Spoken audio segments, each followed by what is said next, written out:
Sa lahat ng ating pinagdaanan, sa panahon ng pandemya at kalamidad, tayo ay kumapit pa rin sa isa't isa. At buong tiwala ninyong ipinakita ang inyong suporta sa serbisyo at paglilingkod namin sa paghahatid ng tamang balita at impormasyon, tulong na galing sa aming puso. Kaya naman, sa latest survey ng Kantar at Nielsen, nangunguna ang mga himpilan ng RMN sa buong bansa. RMN, Number 1 sa Luzon, RMN, number 1 sa Visayas, RMN, at number 1 sa Mindanao. radyo ng buong Pilipinas. Buong karangalan ng mga radyoman ng RMN Networks ang maglilingkod sa inyo. Maraming salamat. RMN, number 1, number 1. Wala nang iba. Radyo mo nationwide.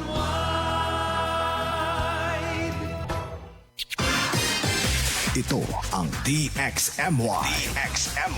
The Music and News FM station of RMN. Sa Cotabato. 90.9. DXMY. Oras mga kasama, alas 6:02. RMN. Minsan, hindi mo alam kung ano ang pinag-uusapan, kung sino ang nagtatanong, at kung ano ang tanong.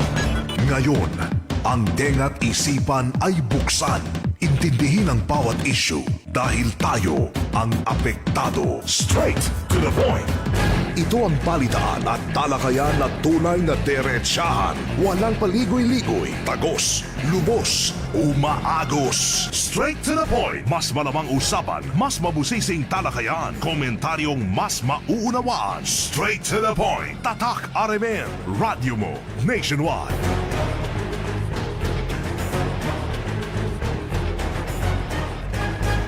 Mga kasama, umaga ng Martes, 18 sa buwan na Agosto 2026. Welcome sa ating programa. Straight to the point. Hanggang alas 7 ng morning, magkakarinigan ho tayo. Siyempre, tulad ho ng dati mga kasama, pag-uusapan natin mga napapanang usapin, balita, mga kagirapan, dapat ho nyo malaman. Straight to the point.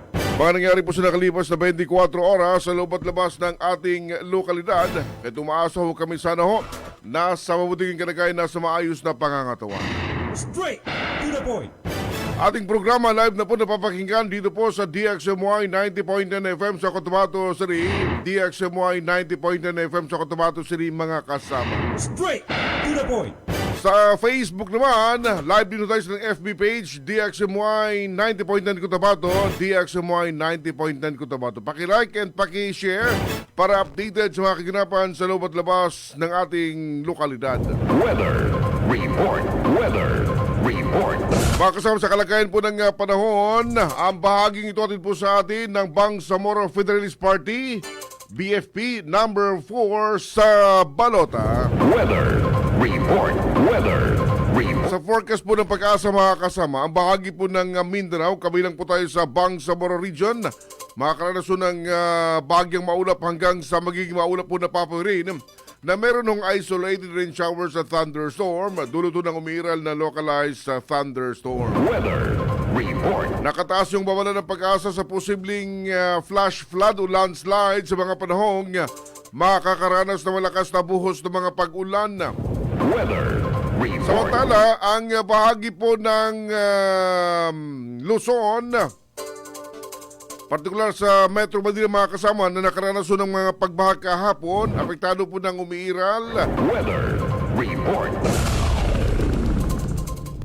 na southwest monsoon, maging ang bahagi po, mga kasama, ng Kabisayaan. Weather. Samantala, meron pong low pressure area ang binabantayan ng Pag-asa ngayon na nasa bahagi po ng northern Luzon. Weather report. Ang temperatura ngayong araw nasa pagitan po ng 24.4 degrees Celsius hanggang 27.8 degrees Celsius. Weather report. Samantala, mga kasama, ang araw sumikat 5:43, lulubog naman 6:17 mamayang gabi. Weather report. Straight to the point. Mga kasama sa muli, good morning, good morning, good morning, good morning, good morning, good morning, good morning. Good morning sa inyong lahat. Kumusta po kayo? Straight to the point. Umaga mga kasama ngayon ng Martes. Straight to the point. 18 na sa buwan ng Agosto 2026 mga kasama. Straight to the Ang bahagi ito naman natin po ng UBJP, United Bangsamoro Justice Party number 13 sa Balota. Straight to the point.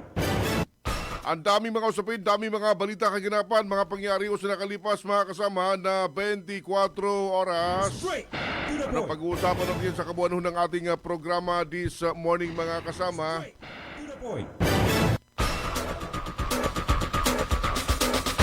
Unahin natin mga kasama ang mga usaping pambansa muna kahapon. Mga matinding mga pag-ulan yung naranasan dyan sa bahagi ho ng Metro Manila. Straight. Ang daming mga lugar ang nalubog sa tubig baha mga kasama. Straight to the point. Yung iba yung iba po sa mga kababayan natin ay gumamit ng jet ski. Straight to the point. Dahil nga po sa pagtaas ng tubig baha na kanilang naranasan kahapon mga kasama. Straight to the point. Magandang morning muna Radyo Manebs. Magandang morning, Sir Erwin. Magandang morning, Sir Erwin. Mapia-mapita mga kasama. Assalamualaikum warahmatullahi wabarakatuh. At binabanggit nga kahapon, base po sa nilabas na advisory kahapon, umabot sa critical level. Straight. Yung pagtaas ng tubig baha kahapon na Jumanab sa ilang bahagi ho ng Kalakang, Manila, Metro Manila.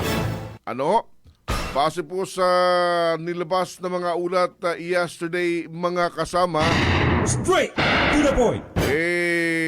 binabanggit ho mga kasama ng MMDA kahapon, Straight to the point. yung naging situation ng mga pangunahing lugar dyan ho sa Kalakang, Maynila. At kahapon itinaas mga kasama sa red rainfall warning ng Pag-asa ang bahagi po ng Metro Manila, Bataan, Zambales, Pampanga, Bulacan at Rizal as of 2 p.m. kahapon mga kasama. To the point.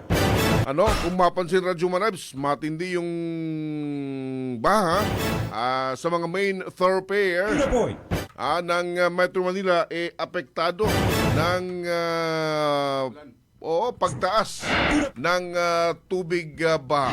Straight to the At point. ngayong araw, maraming mga lugar sa Metro Manila suspendido yung kanilang pasok mga kasama. Sa eskwelahan, even sa mga opisina. Straight to the point. Wala pang bagyo yan mga kasama. Straight. Sa ating lugar, ganun din na Chumarabs Mapa Luzon, Mapa Visayas, Mapa Mindanao. Kahit na wala mga bagyo, pag may mga malakas sa pagbuhos ng ulan, nakakaranas tayo ng mga matinding mga pagbaha. Straight. Pero maswerte pa rin tayo dito sa Central Mindanao. Dahil nga sa ilang araw na rin tayo nakakaranas ng matinding init. So sobrang tindi talaga Radyo Manabs. Lalo na pag sa bandang alauna, sobrang init mga kasama. Halos parang mapupunit na yung mga skin natin. Umabot na hanggang 40. Straight. Nung isang araw, umabot ng 42 degrees Celsius. 42. So kung sa tao pa yan, nasa emergency na yan. Sobrang init na yan. Straight to the point. At sa mga may mga activity outside ng kanilang mga bahay, mga kasama, lalo at simula alas 9 Radyo Manabs, nagsisimula ng maka-experience na ng mainit na panahon. Straight. Alas 9 hanggang mga bandang alas 3, mainit pa rin yan. Straight. Hinay-hinay hinay-hinay ho kayo mga kasama, lalo yung may mga history ng alta pressure mga kasama. Yung biglang tumataas yung mga blood pressure, Straight to the point. Medyo hinay-hinay, dahan-dahan, and paratilihin yung pag-inom ng tubig. Straight to the point. Pag-inom ng tubig. Tubig lang Manabs. Hindi soft drinks. Straight. Hindi mga energy drink. Hindi tubig. Straight to the Ng, point. ng mga doktor na tubig talaga ang pinaka-the best. Yung iba kasi pagkagaling sa yung inuuhaw, instead ng tubig, Soft drinks. soft drinks, yung mga sweetened drinks mga kasama. Straight to the point. Maalala ko kasamang Sir Erwin nung buhay pa si Dr. Wanday. Yan ang parati niyang ina-advise sa mga kliyente niya na palagin yung pag-inom ng tubig. Sa isang araw, 8 glasses ng dami ng tubig ho yung mauubos. Straight to the point. Tubig, not tubig mga kasama at hindi po soft drinks. Straight to the point. Ang bahaging ito atin po sa atin ni Member Parliament Boots Malang ng 1st District ng SGA sa ilalim ho ng BFP Party. Number 2 naman sa balota. Straight to the point. Samantala sa ibang mga usapin mga kasama sa ating mga patuloy na sinusubaybay mga information dito po sa loob at labas ng ating lokalidad. Straight to the point.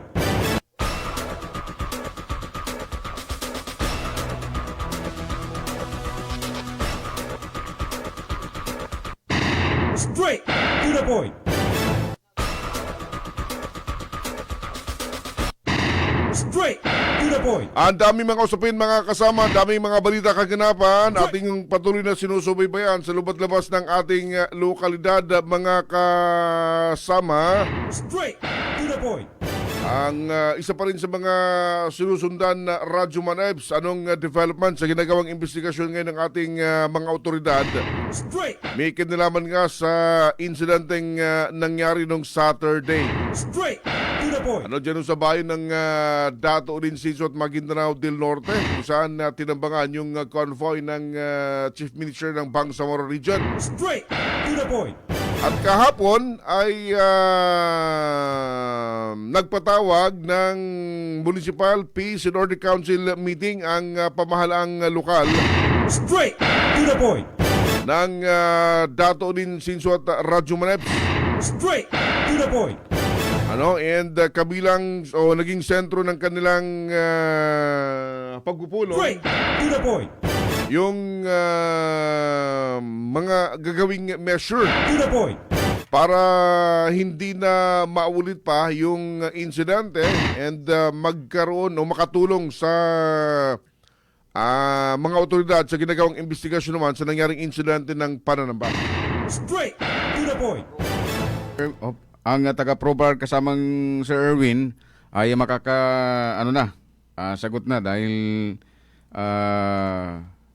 nais pa rin natin makakuha ng dagdag na impormasyon dito nga sa nangyari at iba pa mga insidente rin na naganap sa iba't ibang mga bayan dito sa Maguindanao del Sur. Straight to the point. Dahil nung isang kahapon, may binabanggit na tinambangan din kasamang Sir Erwin, municipal Councilor pero ng sa labas ng area kasi ng Bangsamoro Region. I see. Kalapit bayan sa Region 12 na Radyo Manebs. Siya ay municipal councilor ng Radyabuayan? Radyabuayan. Oo. Straight.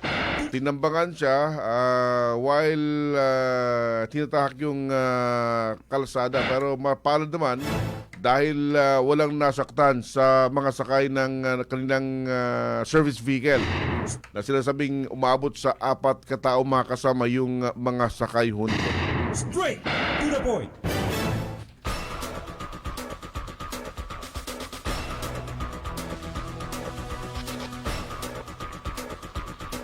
Sige, mga kasama, sa puntong ito, magkiki-update tayo sa Police Regional Office, Bangsamoro Autonomous Region. Nasa linya ng ating komunikasyon ang siyang tagapagsalita, ang PIO, si Police Captain Steffi Salangit. Magandang morning po, Ma'am Steffi Salangit sa DXMY po. Kasama si Manager Sir Erwin Cabilbigan at M. Sabang po. Good morning, Ma'am. Captain. Morning, ma'am. Mga sirs at sa atin yun. Opo. Siguro ma'am, unahin muna natin itong insidente po na nangyaring umano'y ambush sa convoy ng ICM Makakuwa. Ano na po yung development dito na investigation po ng ProBar? Sa ngayon po kasi sir, based doon sa initial findings natin na 15 na fired cartridge cases nitong caliber 5.56 mm, initially ito ay na-determine through ballistic examination na nanggaling ito sa iisang, and yung cases naman ng caliber 7.62 mm na na-recover din ay attributed din sa isang firearm. And then yung batch ng mga pieces of evidence na nag-undergo ngayon ng forensic examination. Kasama na dyan itong 61 pa na additional na mixed part cartridge cases na na-recover din doon sa area. So, antayin lang natin yung result ng ating forensic examination kasi ito ay magkakahalo. So, tinatry natin na ma-identify kung saang baril ba talaga nanggaling itong mga na-recover natin ng mga fired cartridge cases. And I think 4 dito yung live ammunition din na na-recover doon sa area. Opo. Ma'am, Captain, sa pagsisiyasat po ng ating PNP, paano ba yung nangyari? Bago pa man naitala itong ambush na ito? Well, ang ating pong interim chief minister ay galing doon sa Barangay Gambar, if I'm not mistaken, doon sa take oath ng kanyang pagka-presidente ng BFP. And then ang Barangay Payan. So, Payan. And then noong pabalik na sila sa BGC doon sa Cotabato City, before pa nangyari yung mismong strafing incident ay may pagsabog pa din doon sa daan hanggang sa sila ay pinaputukan nga nitong mga suspects natin. Opo. Doon sa binabanggit kanyo, ma'am, na pagsabog, sumabog ba, ma'am? Yes po, sir. May pagsabog pa po. So, isa yan sa mga i-determine natin ngayon kung anong klaseng pampasabog. Kung ito ba ay galing sa isang hand grenade or ito ay IED. So, kasama po yan sa inaantay natin na result ng ating forensic examination. And kung hindi rin po ako nagkakamali kasi doon sa may Barangay Gambar naman, dito na-recovered naman yung isang unexploded ordnance din na tinitingnan natin if ito ba ay may kaugnayan dito sa nangyaring staffing incident involving our interim chief minister. Captain Ma'am, good morning po. Para makuha natin yung pagkakasunod-sunod po ng mga incident, unahin natin, as reported, earlier on that day, Saturday, may na-recover na IED sa bahagi po ng Barangay Gambar, Captain Ma'am? Opo, sir. Around 1:00 to 2:00 ng hapon po. 1 to 2 p.m. nangyari po yung recovery ng nasabing IED.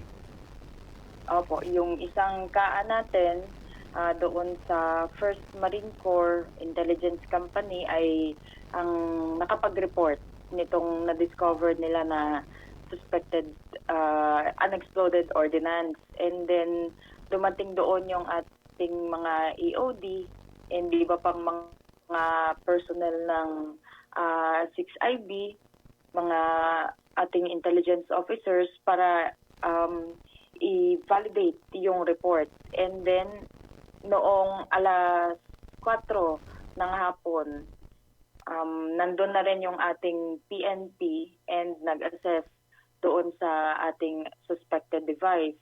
Around mag-6 ito ng hapon noong itong unexploded ordnance was successfully disrupted. And then yung final assessment ng ating EOD team around 5:30 p.m. na na-cleared na yung ating scene. So pwede na, pinadaan na ulit nila yung mga mamamayan natin doon. Yung bang nakitang IED, kumpleto ma'am, may capacity na sumabog base po sa report ng EOD team? Hindi naman sir kasi yung na unexploded ordnance. It's an ammo. Ano yun ma'am, yung binabagit nyo? Unexploded ordnance?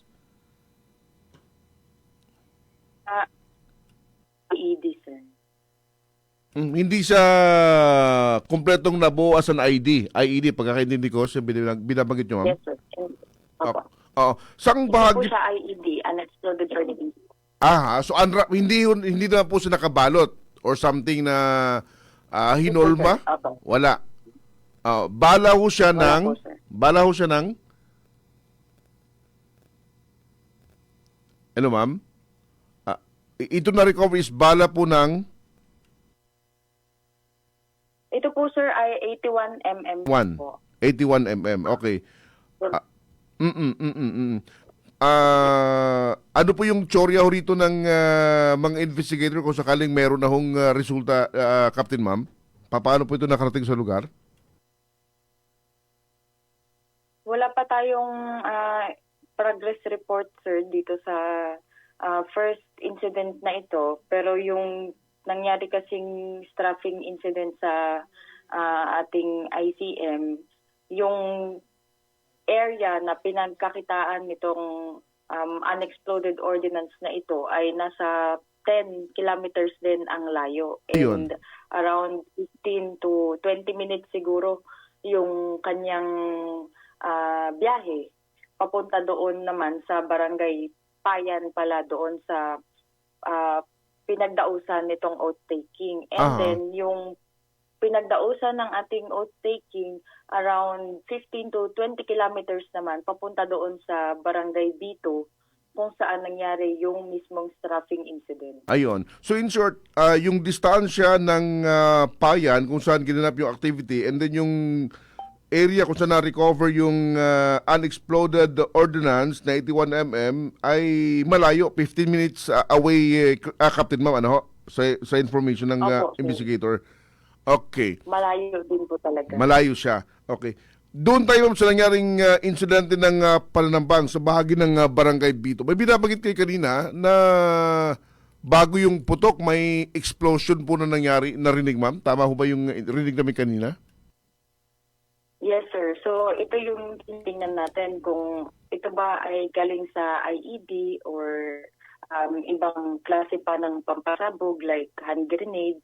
Pero ito po ay lumalabas na po sa investigation na meron pong nangyari pang pagsabog prior doon sa strafing incident. Ito po nangyari yung pagsabog sa area mismo, nangyari yung insidente ng pananambang?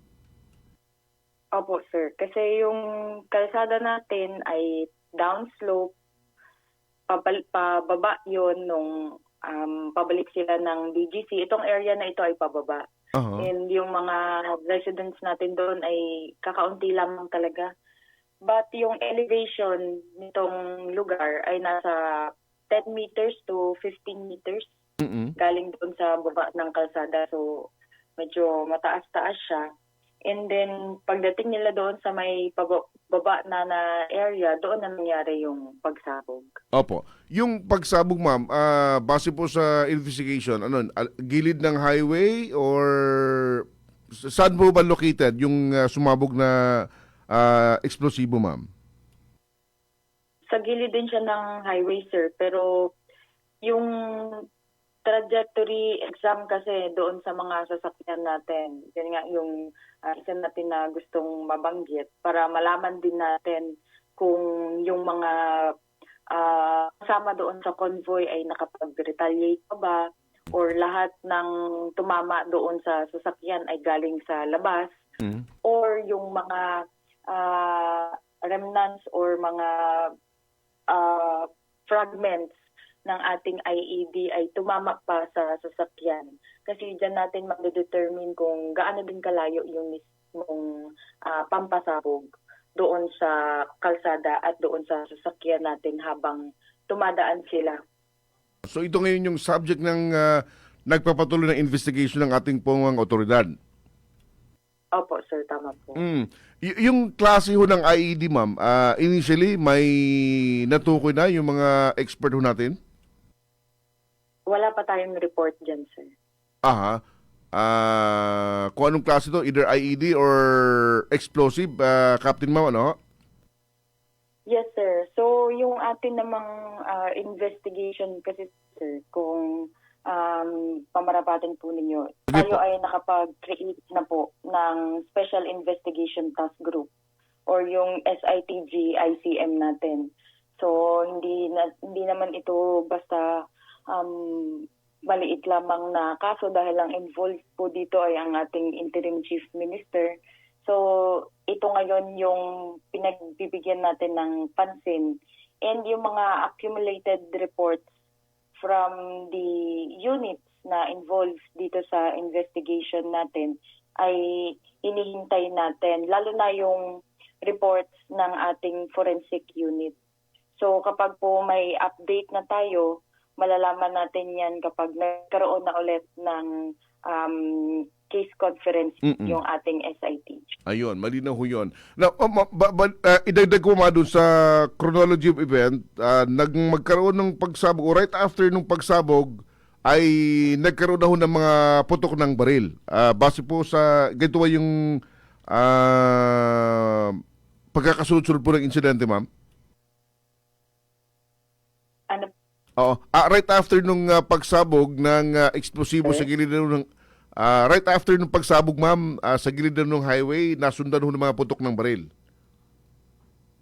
Opo, sir. So, ang determine kasi natin, tatlo kasi yung sasakyan na may tama na lumalabas doon sa investigation natin, yung Land Cruiser 1, Land Cruiser 2, and yung Toyota Conquest na nasa likod noong pangalawang Land Cruiser.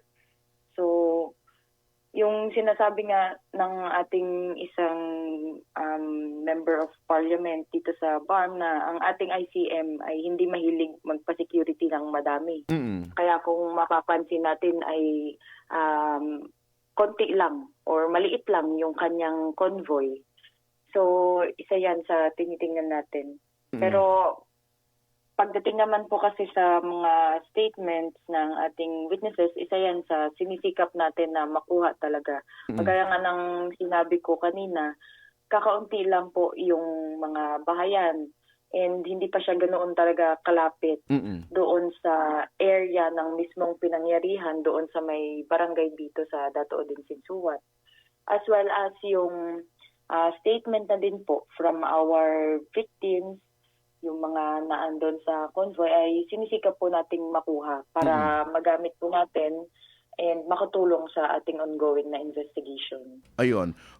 Ma'am, sa tatlong sasakyan, Land Cruiser 1, Land Cruiser 2 at saka yung Conquest, saan dito nakasakay yung Chief Minister? Sa una, sa ikalawa, or sa tatlong sasakyan? Base po sa pagkakasunod po niya. Yan yung isa sa dinidetermine natin ngayon, sir. Kasi kagaya ng sinasabi ko po, ang mga statement po ng ating mga kasama doon sa convoy ay very important. So malalaman natin yun sa progress ng investigation. Opo. Ma'am, yung sasakyan din po na nabanggit yung tatlo, ano ito siya, mga bullet-proof ito siya, ma'am? Opo, yung Land Cruiser ay parehong bulletproof. So, dalawa? Opo. Dito sa nangyaring ambush na ito, ma'am, based sa investigation, saan po ba nakaposisyon ng mga binabanggit na suspetsado? Nandun din po sila sa left side ng kalsada kasi yung usual na tama ng mga sasakyan ay more on sa kaliwa. So, nandoon yung mga perpetrators kasi natin. Kung may mga information na rin naman tayo about doon sa mga personalities involved, pero kailangan nating i-verify pa ng mas mabuti. Hindi tayo pwedeng magsabi ng numbers mismo na ito lamang ang mga taong sangkot dito kasi hindi natin alam if mayroon pa silang mga kasamahan or ito lamang ang mga numbers na naandoon mismo and may iba pang mga nagplano. So, yan yung isa sa mga ina-identify natin. But nandoon sila, yung preposition area nila ay natukoy na ng mga investigators natin and bumabalik sila hindi lang during that time or during that day. I think Saturday and Sunday ay naandoon yung mga units natin para mag-conduct ng investigation and mag-walkthrough doon sa area. Yung ambush site, ma'am, gaano siya kalayo, ma'am, sa detachment ng 2nd Maneuver Platoon? Second PMFC, PMFC ng MDN-PPO yan, sir, no? Yes po. Parang around 1 to 2 kilometers.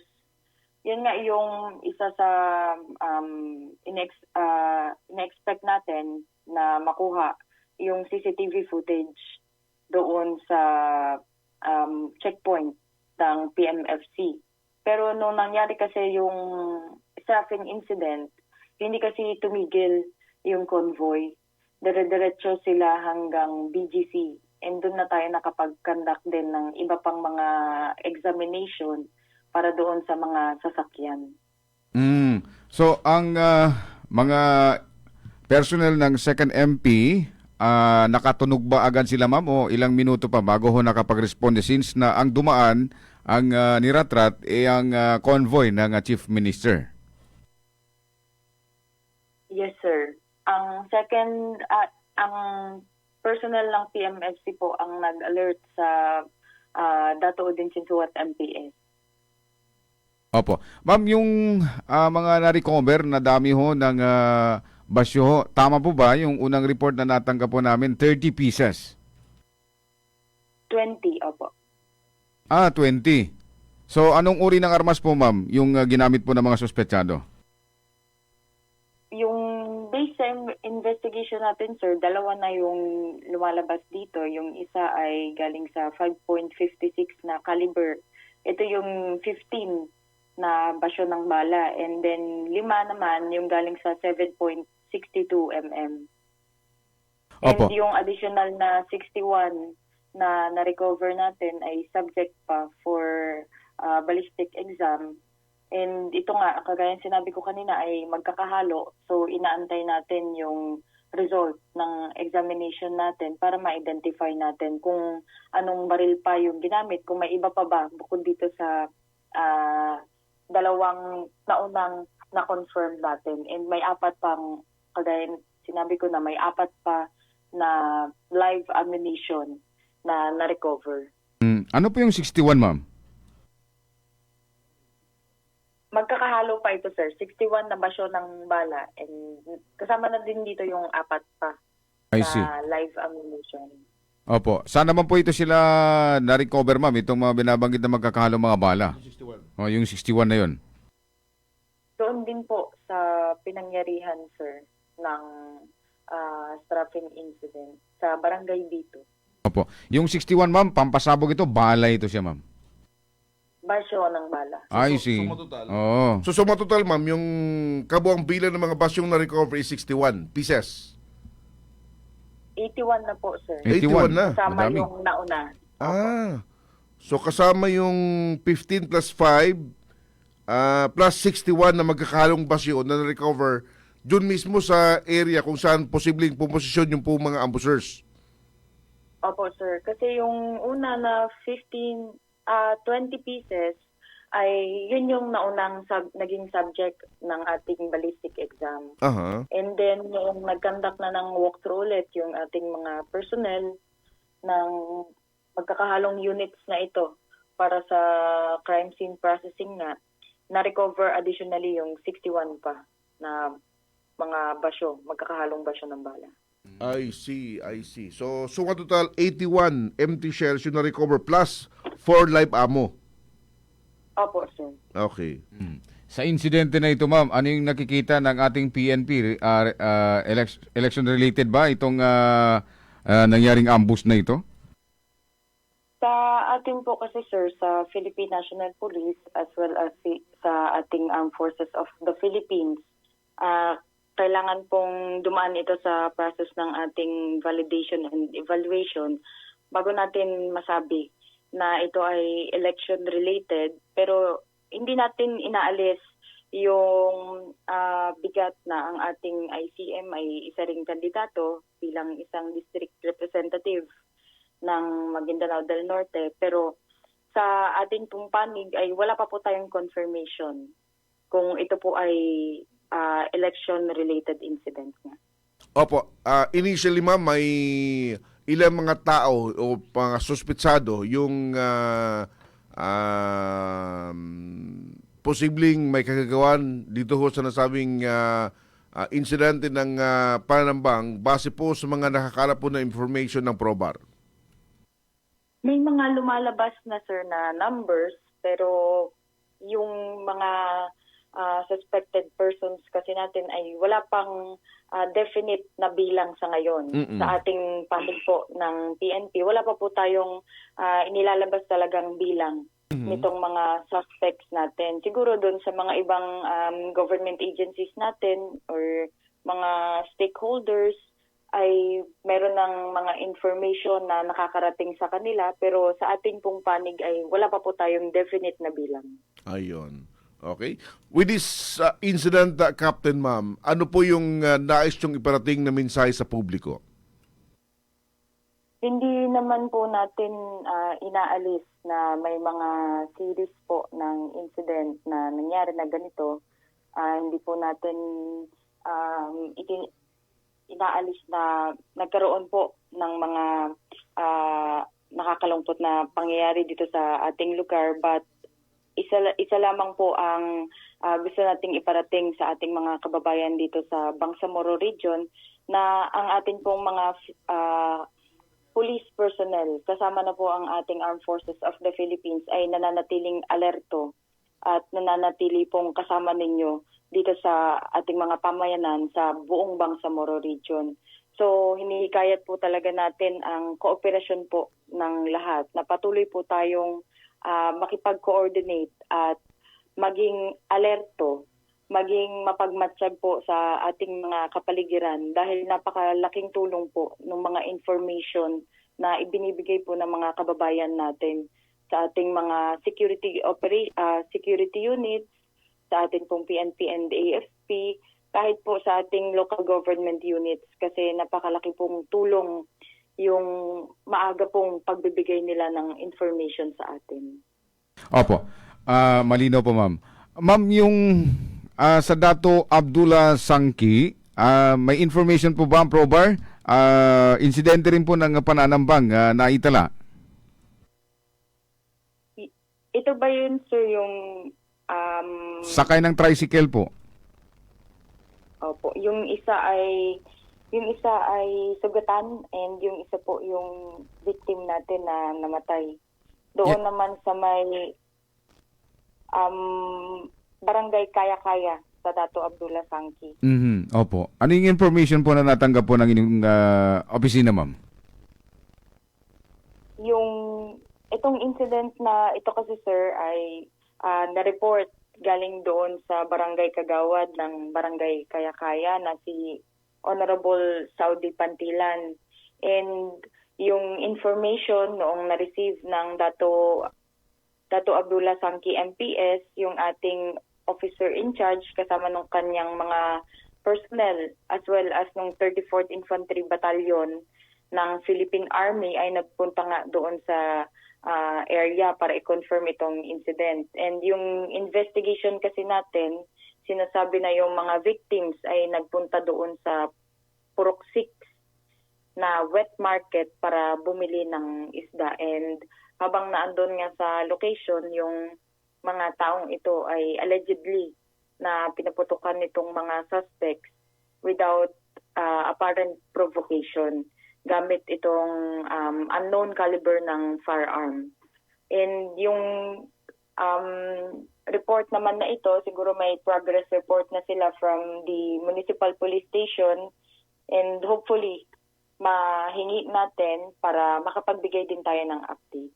Yan yung ma'am, yung mga inosenteng sibilyan sakay ng tricycle na binabanggit na tinambangan nga dyan sa may barangay Kaya Dato Abdullah Sangki. Opo. Yan Yes, po, sir. ma'am, kumpirmado, Pero ito ma'am. namang- Yes, sir. Pero ito ay may mga suspects tayo dito, and identified yung mga suspects natin. So kung hindi man umabot sa period ng ating hot pursuit operation, magiging regular filing ito. Yun ang pinakamagandang naitulong ng ating pagkaka-identify sa suspect. Very thankful tayo sa ating mga mamamayan doon sa area, kasi very cooperative sila and nagbibigay sila ng kaukulang information based na din doon sa mga statements ng witnesses. Babae o lalaki yung mga biktima? Lalaki po, sir. Lalaki, okay. Yung sa ano naman ma'am, and information din po ng ProBar yung municipal councilor na pinagbabaril din po. Yes, sir. Yung municipal councilor, I think sa Sultan Kudarat nangyari, Sultan Kudarat Province. And nagpapasalamat din tayo na unharmed yung ating municipal councilor. So, we will try to talk with the Sultan Kudarat Province para makahingi po ng complete na report dito sa nangyaring incident. Ayun. So yung biktima from Rajaboyan Municipal Council or area ng BARM, pero yung incident na nangyari outside ho ng BARM area, ma'am? Opo, sir. Okay. Yun po kasi yung process natin kung saan po yung pinangyarihan ng isang incident, sila po yung maghahawak po noong kaso. Ayun, malinaw po yun. Captain, ma'am, salamat po na marami sa oras, information na ibinahagi po sa ating mga tagapakinig ngayong umaga, ma'am. Again, thank you very much. Good morning po sa inyo. Salamat po, sir. Salamat ng marami. Lahat ng tanong, straight to the point. Mga kasama si Ma'am Police Captain Steffi Salanggit, ang Public Information Officer ng Police Regional Office BAR. Straight to the point. Base yan sa mga nangyari, kahapon tayo nag-antabay sa maging statement ng ProBar. So, salamat at nagpaunlak for this morning. Base po sa resulta ng investigation. Ayon sa pagkakasunod-sunod, Radyo Manibs, yung paglalahad kanina ni Captain Salanggit kung paano yung insidente nung Sabado. Straight to the point. Una dyan sa bahagi ng Kabundalan, yung pagkakarecover, hindi siya IED Radyo Manibs, kundi bala siya ng 81mm mortar, unexploded ordnance. Yan yung sa Barangay Payan. Hindi, Barangay Gambar. Barangay Gambar. Oo, natagpuan. Then, Straight to the point. natagpuan siya bandang alas 2 ng hapon, reported, and disrupted about 6 p.m. Straight. Samantalang yung nangyari sa bahagi ng Barangay Bito, unang nagkaroon ng pagsabog, inaalam pa ng PNP Straight. kung IED or anong uri ng eksplosibo yung sumabog. Straight to the point. Then right after ng pagsabog ay nasundan ng mga putok ng baril, Radyo Manibs. At ang daming mga basyo. Oo. Umabot ng ilan yun, sir? 81. So, total.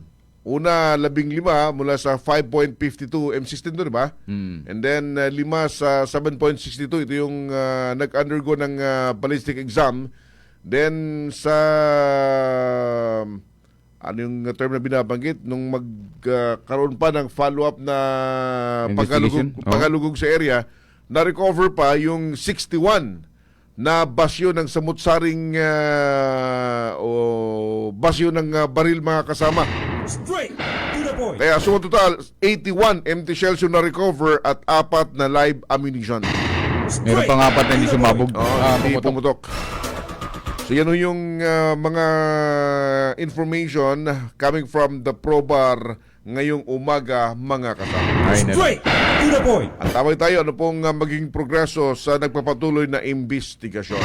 Sa PNP, Philippine National Police, kasamang Sir Erwin from National, itinutuloy nila itong election-related, itong nangyaring insidente ng ambush kay Interim Chief Minister Makakuwa.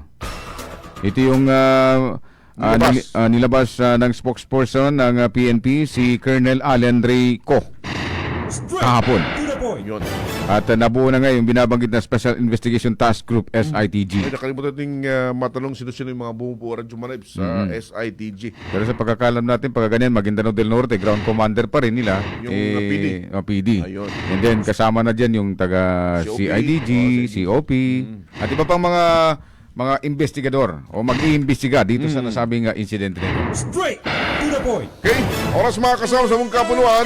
6:46 ng umaga. Tatak RMN. This time check is brought to you by Cobra Energy Drink. Ang liwanag na ito nasa loob mo. Para sa amin, pag meron ka nito, wala kang talo. This time check is brought to you by iBerry Gold. Mas daghan ang lutin, mas epektibo, mas klaro. That time check is brought to you by Centrum Silver Advance. May nutrients adjusted for age 50 plus. Tulong para malakas ang resistensya, healthy heart, and sharp memory. The #1 multivitamins for age 50 plus. This time check is brought to you by Kidney Care. Likayi ang dialysis o ubang problema sa kidney. Mag-Kidney Care. This time check is brought to you by MX3. Dito ako believe. Sa bawat bayan, sa bawat tahanan, may pangarap na matagal nang inaasam.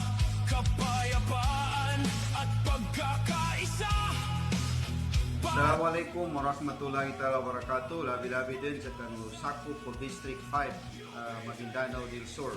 Saki so watanu Suldo, si Anwar Alamada, alias Young Fighter, si Nugo na UBGP, so imailit sa mga kandidato sa District Representative, siya sa District 5.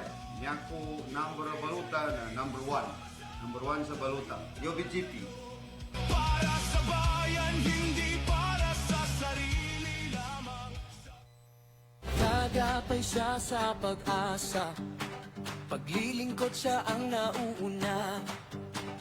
Anak ng revolusyonaryong Bangsamoro. Tayo nang magkaisa at manindigan, balialis ang saluna.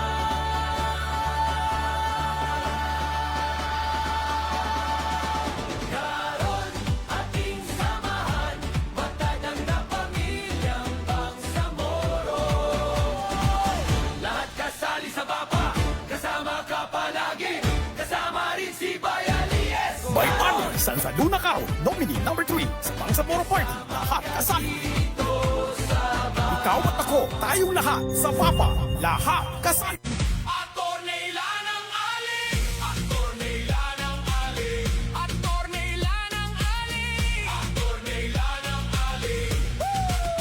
Hindi sa galit, hindi sa takot, kundi sa tapang na may malasakit. Sa pagkakaisa, sama-sama ang tinig para sa Bangsamoro na ating iniibig. Atornila ng ali, hey, hey, hey, hey. Atornila ng ali, ho, ho, ho, ho. Tinig ng katotohanan, tinig ng paninindigan. Atornila ng ali, atornila ng ali.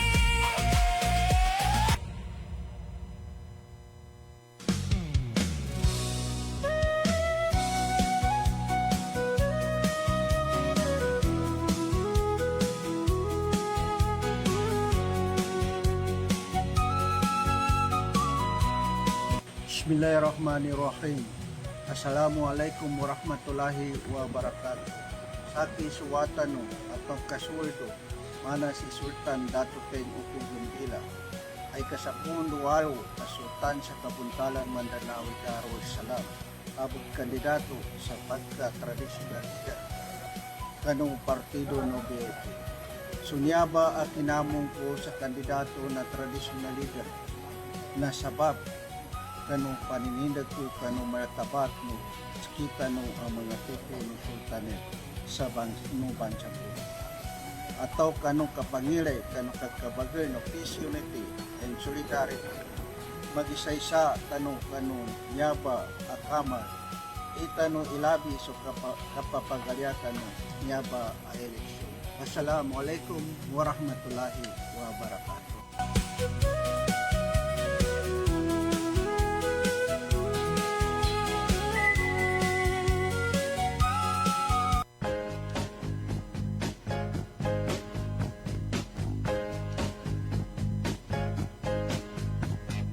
Sama-sama at kapit bisig, ang pagbabago ng minimahing.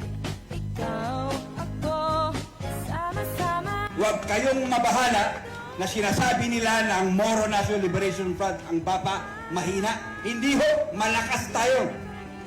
Na ilang dekada na tayo dito sa struggle ng Bangsamoro. Sinasabi nila, konti na lang tayo. Hindi. Marami ho tayong elected officials na nanalo sa mga eleksyon. Ang bapa, partido ng marami. Bapa, number 2 sa balota. Attorney Omar Yaso Sema, first nominee ng Bangsamoro Party o BAPA, number 2 sa balota, iboto.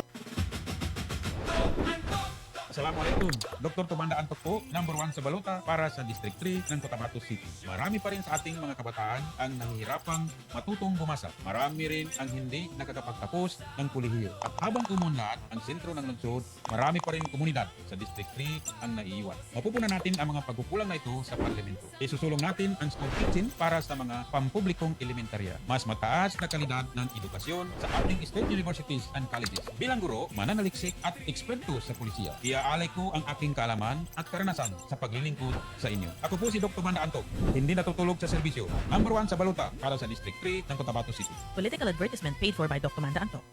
Sama na sa riot, Democratic Party. Partido para sa lahat ng Bangsamoro. Another day, another grind. Kasama si Sweetie Fahani. Uy, oy!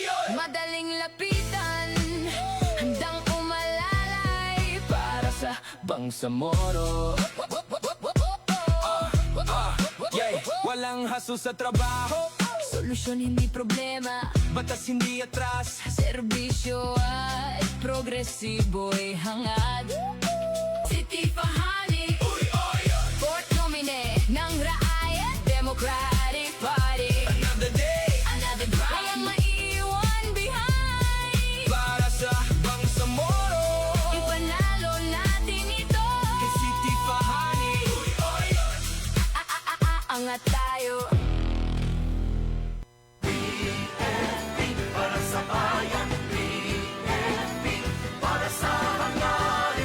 BFP number 4 sa balota, iboto para sa Bangsamoro. BFP number 4 sa balota, iboto para sa Bangsamoro. BFP number 4 sa balota, iboto para sa Bangsamoro.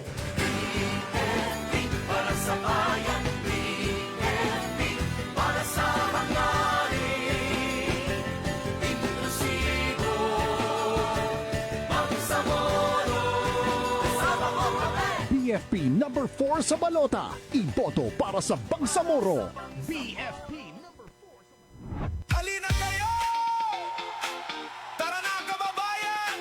Sama-sama nating isigaw! Sa ngalan ng Christians for Peace, C4P, ako po si Edgardo, Prof. Edgar Ramirez, number 7 sa balota, at Bro First Lagman, number 4 sa balota, ay kumakandidato sa pagka-representante sa settler communities. Ngayong September 14, 2026, ang ating dalangin na tayo'y magkaisa para sa kapayapaan at kaunlaran. Ang inyong pagboto sa amin ay tagumpay ng mga Kristiyano, Bangsamoro at non-Moro ay peace. Ang darating na makasasayang parliamentary election ay tagumpay ng buong Bangsamoro. Ang aming panalo ay panalo ng buong Bangsamoro. Ang ating tandaan, numero 7 sa balota, Prof. Edgar Ramirez, numero 4, Bro First Lagman, representante para sa settler communities. Maraming salamat po. Edgardo Ramirez, numero 7 sa balota. Percy Malagman, numero 4 sa balota. Radyo mo nationwide.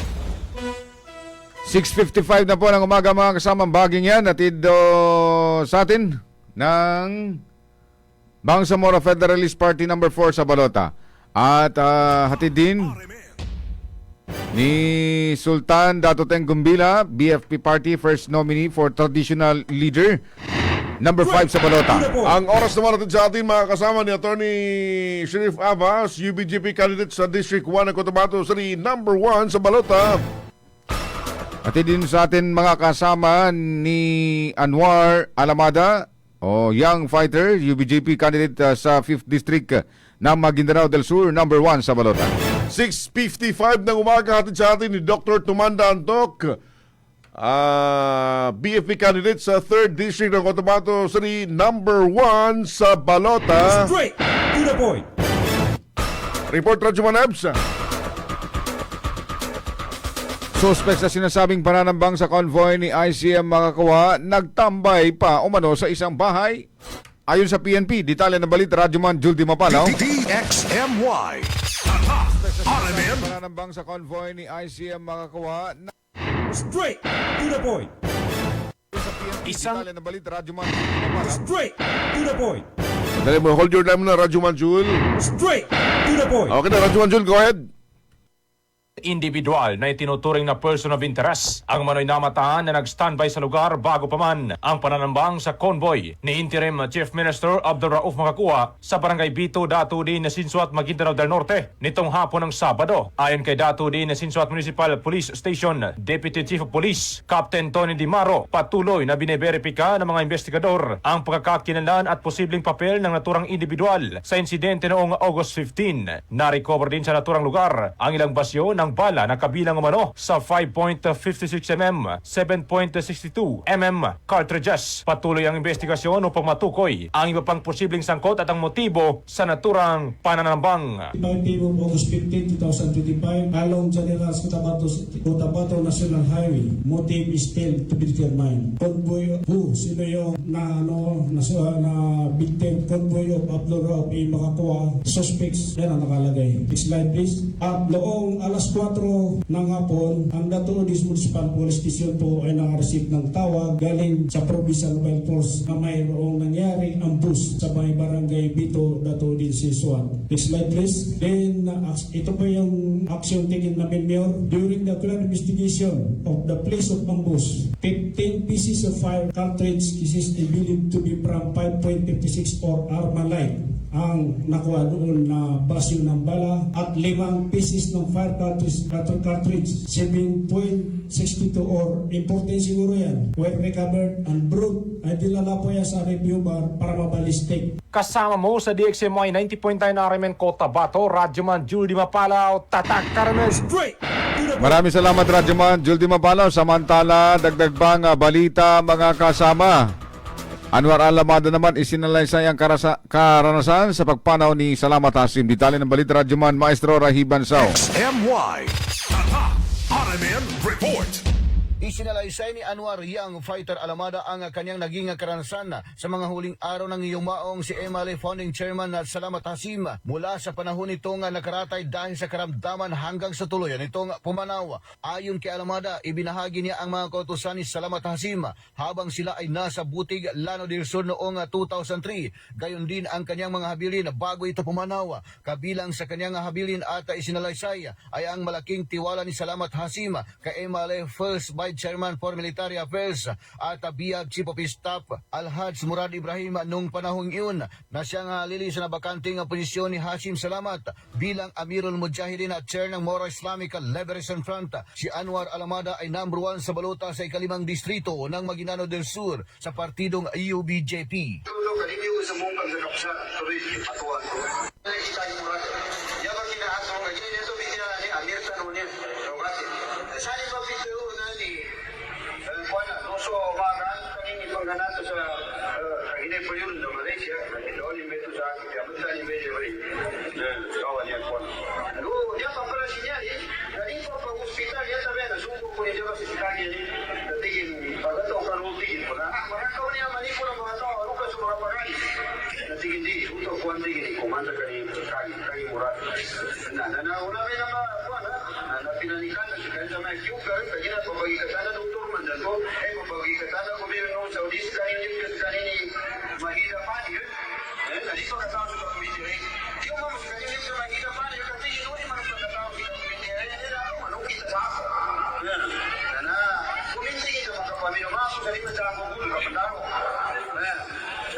Kasama mo sa DXMY 90.9 Radyoman Maestro Rahiban sa Tatak RMN Nationwide. Maraming salamat, Radyoman Maestro Ray Bansao. Oras na natin mga kasama, dahan-dahan na po kami. Pero bago ang lahat, ang baging yan mga kasama, hatid sa atin ni Edgardo Professor Edgar Ramirez, first nominee ng Christian for Peace, number 7 sa balota. Straight to the point.